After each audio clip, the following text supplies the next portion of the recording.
Rain had a way of making the city feel smaller. Streets that were usually loud and impatient softened under the steady rhythm of falling drops. People moved faster, heads down, shoes splashing through shallow puddles, each person wrapped in their own private world. Ayla loved rainy days. She stood outside a small bookstore, adjusting the strap of her bag as she watched the clouds hang low over the buildings. Today felt different. Not good, not bad, just undecided, like the day was waiting to see what kind of person she would be.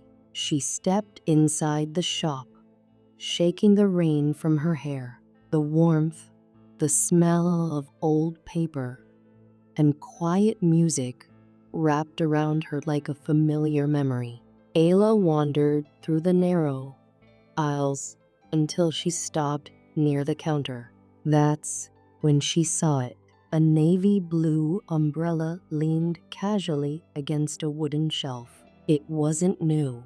The handle was slightly worn, and the fabric had faint silver stars printed across it, uneven, almost handmade.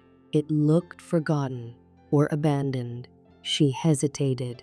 Umbrellas were strange things. People lost them all the time, yet no one ever seemed eager to claim them back. Ayla picked it up, turning it slowly in her hands. "Is this someone's?" she asked the shopkeeper.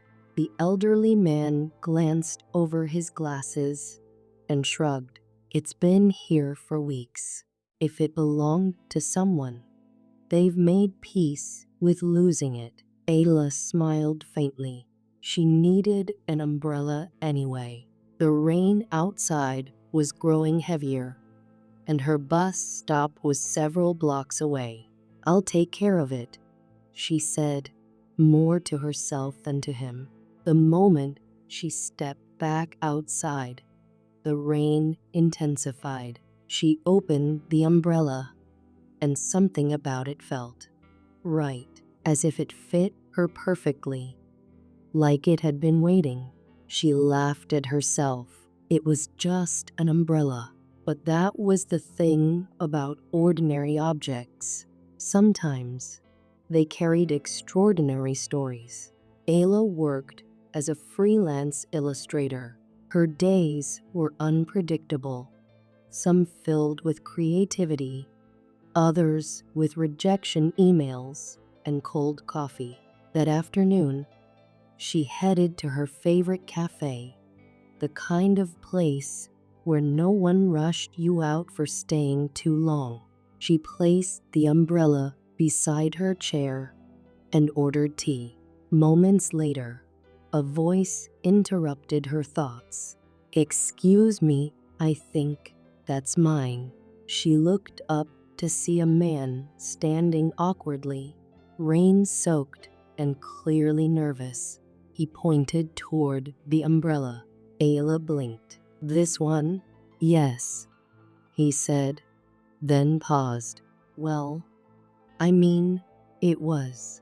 Her fingers tightened around the handle. "I found it at a bookstore. The owner said no one claimed it." The man chuckled softly. "That sounds about right. I lose things when my mind gets crowded." He looked sincere, not demanding, not upset. She studied him. He had kind eyes, the sort that looked like they listened before speaking.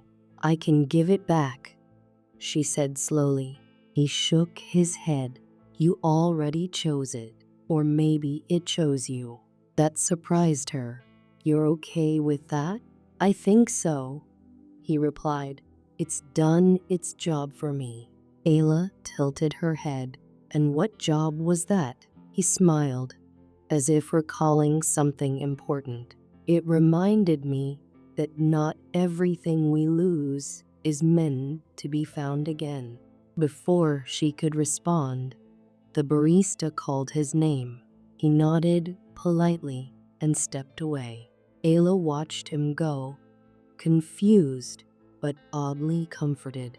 Over the next few days, the umbrella seemed to follow her everywhere. It shielded her from sudden downpours, strong winds, and even the unexpected spray from passing cars.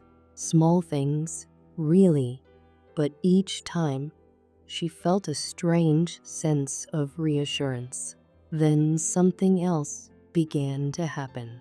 Her phone rang with a job offer she thought she'd missed. A stranger paid for her coffee without explanation.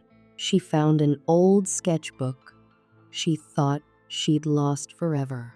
Coincidence, she told herself. Still, she couldn't ignore the feeling that the umbrella was somehow involved. One evening, as the rain fell gently, she noticed a woman standing at a bus stop, clearly struggling with broken heels and no umbrella in sight. Ayla hesitated, then walked over. "Do you want to share?" she asked, lifting the umbrella slightly. The woman looked surprised, then relieved. "That would be amazing." They walked together, exchanging small talk that slowly turned into laughter. By the time they parted ways, the woman thanked her as if Ayla had given her more than just shelter. As Ayla continued home, she realized something. The umbrella didn't bring luck. It created moments. Weeks passed. One afternoon, Ayla returned to the bookstore. The rain wasn't heavy this time, just enough to darken the pavement. Inside, she browsed quietly until a familiar voice spoke behind her. Still taking good care of it, she turned around. It was the man from the cafe. "You," she said, smiling. "You never told me your name." "Leo," he replied. "And you?" "Ayla." They stood awkwardly for a moment, then laughed at the same time. They decided to walk together. As they talked, Ayla learned that Leo was a writer, one who struggled with unfinished stories and self-doubt. He told her the umbrella once belonged to his mother, who believed objects absorbed the intentions of the people who used them. She used to say, he added, "Luck isn't something you find, it's something you pass along." Ayla felt a lump in her throat. By the time they reached the corner where their paths split, the rain had stopped. "You can keep it," Leo said again, gesturing to the umbrella. Ayla looked at the sky, then back at him. Slowly, she closed the umbrella and handed it to him. "I think it's your turn," she said. He hesitated. "Are you sure?" "Yes," she replied. "I don't think it ever belonged to just one person." Leo smiled, accepting it. They parted ways, both feeling lighter. That night, Ayla sat by her window, sketching as rain began once more. She didn't have an umbrella now, but she didn't feel unprotected. Somewhere in the city, someone else was walking under a navy blue umbrella with silver stars, maybe sharing it, maybe losing it again, and maybe, without realizing it, they were creating their own lucky day. Because sometimes, luck isn't about what we hold on to, it's about what we choose to give away.